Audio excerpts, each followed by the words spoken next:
Wacha kurukutanta mantetele.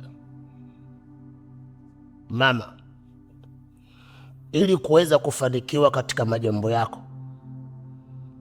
binti yako anatakiwa alale na kijana wako. Unamaanisha nini mtaalamu? Mbona sijakuelewa? Kila nikiangalia katika chiroro changu, na ili uweze kufanikiwa katika majambo yako, nyota za watoto wako zinatakiwa ziungane.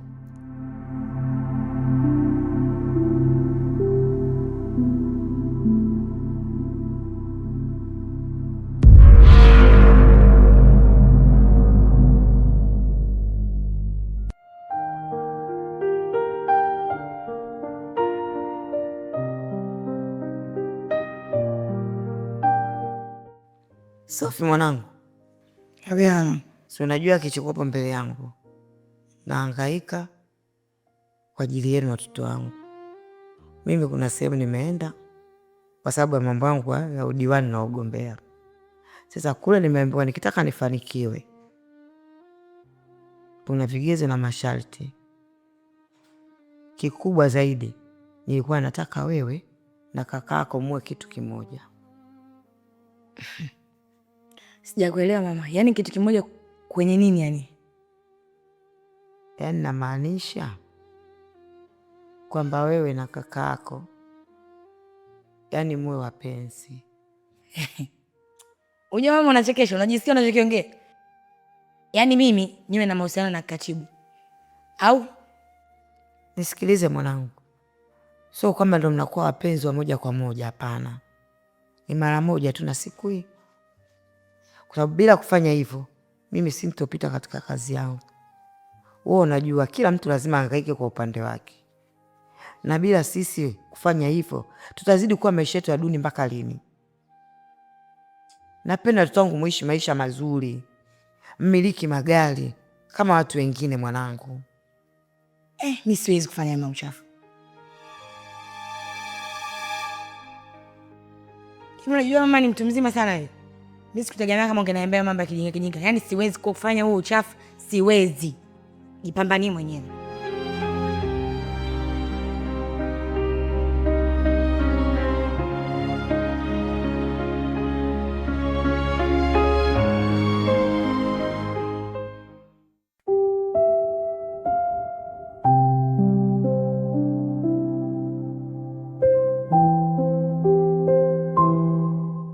Hivi sasa shoga yangu, kwa mfano hapo kapata dili au mchongo. Lakini sasa mchongo yenyewe mpaka utiki. Inabidi ule na kakako au na babako. Ungekubali shoga yangu? Baba au kaka? Hapana. Ila kama inahusiana na pesa, nafanya. Mbona kama sikuamini wewe? Asa nikudanganya kitu gani? Mbele ya pesa ndugu yangu nafanya. Vipi kwanza swali lina utata isha kutokea nini? Amna bwana, kwa na amani. Mimi nilikuwa nakutania tu. Sasa ningekwambia kama nimenitokea. Niambie. Jamani, kwa hiyo niamini au? Yaani sasa hivi hatuaminiani. Amna kitu bwana, nilikuwa natania tu. Ama tajiri.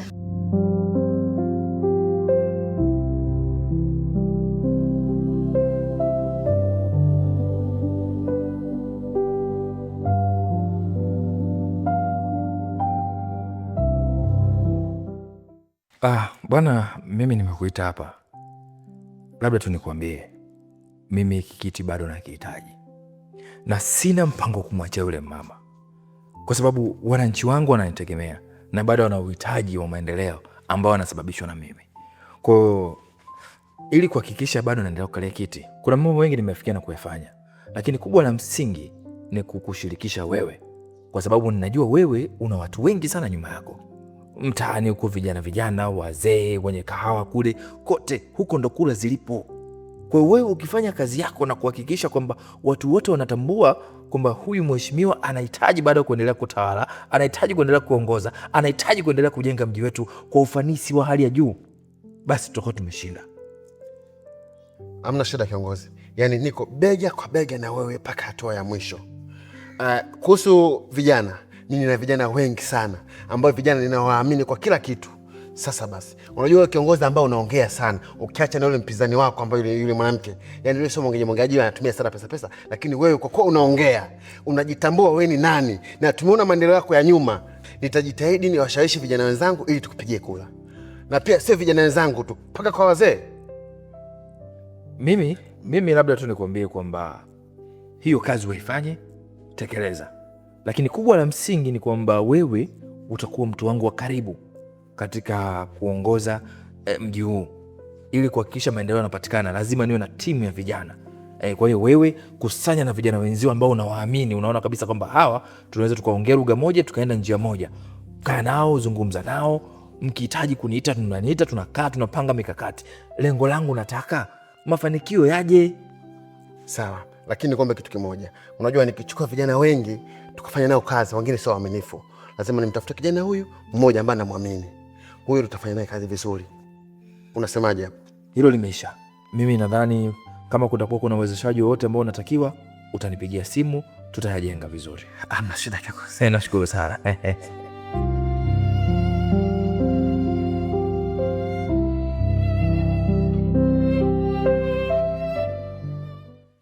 Sasa mimi nimekuita hapa mwanangu Butua. Nadhani unajua jambo lilikuwepo mbele yangu na nini nataka kiende kikafanyike.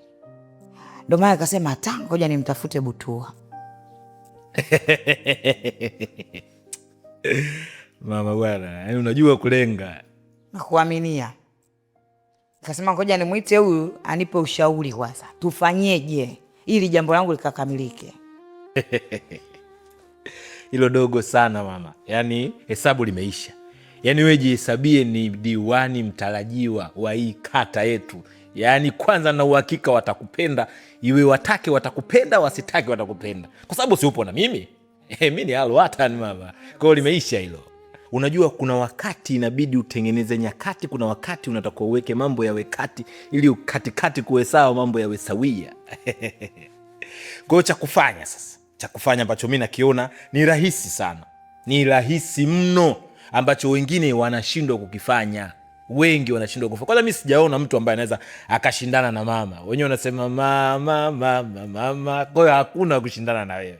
Yaani hakuna. Nikimwangalia yule diwani namuona dhaifu sana. Nimefuatilia hoja zake za kipumbavu. Ila nikikuona kwanza personality tu unaonekana unafaa kuwa diwani wa kata hii kote. Ila sasa kuna vitu inabidi uviweke sawa ili usawa ukamilike, kuwe sawa sawa. Sasa nataka nijue tufanyeje ili mimi nishinde kwenye udiwani. Unajua hizi ni ndoto zangu toka nikiwa mdogo.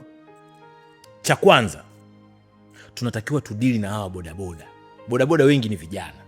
Ukimkuta bodaboda mzee, huyo kachanganyikiwa alivyokuwa kijana. Bodaboda wengi ni vijana. Kwa lazima tudili na hawa vijana. Yaani hawa vijana tuwaweke sawa. Tukitoka hapo tunadili na mama. Mama tunaleta kwenye makundi yote, mabibi tunachanganya. Kwa sababu wewe ni mama, alafu akijua kwamba mama naye katoa kitu ili umama uwe hivyo, rahisi sana mambo yetu kuwa sawa na mambo yananyoka. Yaani kitu kidogo tu. Ukikusanya vijana na mama, udiwani umepita.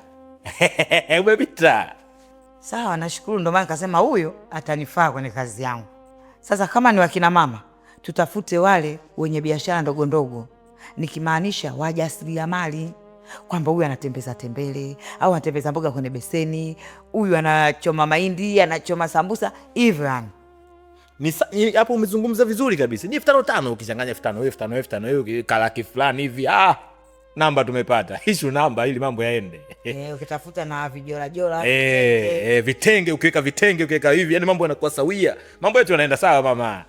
Aisee, sasa nataka hili jambo tulianzie leo. Hebu ngoja nikaangalie chochote kitu nikupe na wewe uanze kukimbiza mwana. Imeisha mama. Au sio? Fanya kitu mama. Wewe ni diwani mtarajiwa, wewe fanya kitu. Diwani mtarajiwa.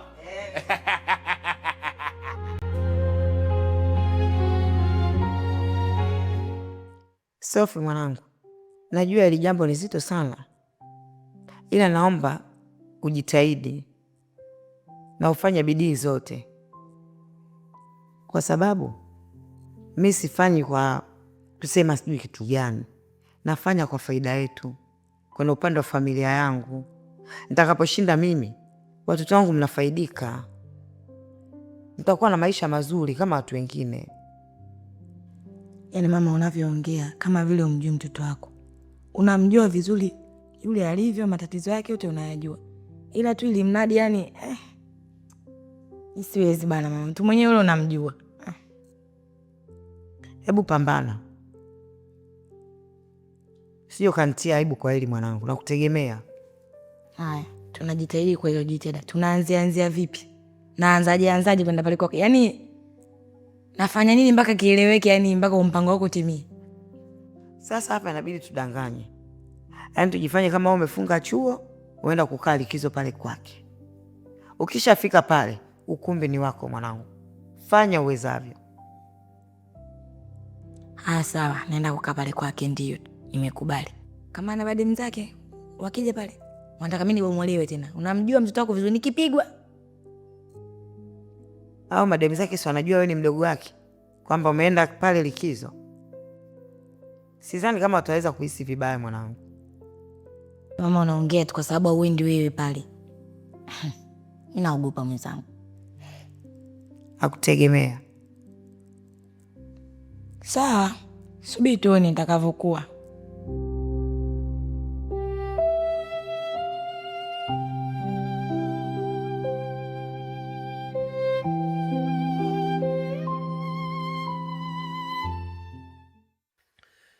Sophie, karibu sana nyumbani.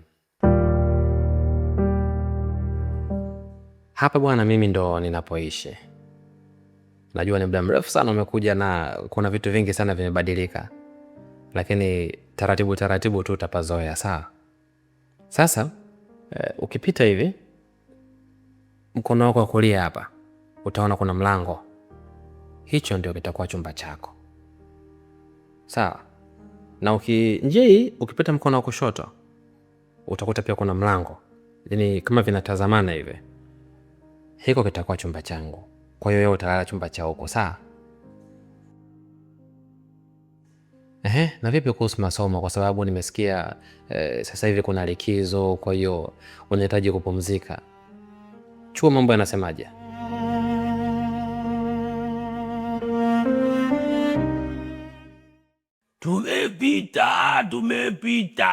Tumepita na diwani wetu. Chawa huyo, chawa wa diwani. Chawa huyo, chawa wa diwani. Diwani taliwa. Diwani tunaye na tunatamba naye. Hivi Butua, nimekupa kazi unarudi hapa umelewa. Kwa hiyo ndio kazi. Kweli nimeamini kwenye kazi kuna kazi. Wewe umepita. Yaani wewe umepita. Udiwani umepita, umemaliza, umegaragasa. Au vijana wanavyokukubali. Vijana wanakupenda. Yaani eti nawapa 5,500 wanakataa. Tunasema hapana, yule mama yetu bwana, buku mpeleke yeye. Yaani buku zote nikazichukua za vijana 20. Nikanywa, nikasema na mimi mwenyewe si kijana, nikasema ngoja nikamimine kidogo ili nipate nguvu ya kutembea. Kwenda kwa wale mamama sasa. Hai, mama unapendwa wewe. Mama una kitu, unapendwa na mama wenzio. Wenyewe wanakuambia huyu mama, huyu mama mwanamke mwenzetu, atatusaidia, atatutetea. Kwa hiyo ni kipindi nawapa 5,000, wamekataa, eti wamesema tupe 3,000, 2,000 mpelekee. Nikachukua 2,200 nikanywa. Nikasema kazi yangu rahisi, kwanza picha linaanza unapendwa. Ndio nikasema nije kwanza niokote hata kidaka tu 5,000 tu. 5,000 diwani wangu mtarajiwa. Hivi kwa hali hii nitapita kweli kwenye udiwani? Nimekutuma kazi, lakini baadaye unarudi umelewa. Butua kweli. Inofanya kazi sio kilevi changu, maneno yangu. Unaona haya maneno? Wakiasikia wasikii kilevi, wanasikia pointi nazozitoa. Mimi mwenyewe ukimaliza nataka nigombee hata na udiwani diwani chawa, niwe chawa wa diwani na mimi nigombe. Mtu akijichanganya na piga haniwezi. Na siku hiyo, siku ambao anakukabidhi udiwani, gonga hiyo, gonga nguo hiyo. Hapo mchawi nakiweka na kisuti. Alafu nyuma ya kwa mimi mwenyewe ulinzi na uweza shirikishi. Diwani tunaye na tunatamba naye. Afichiki afichiki diwani wetu. Afichiki ndo asili yake. Afichiki diwani wetu. Kwanza muone diwani wetu. Ndalalala.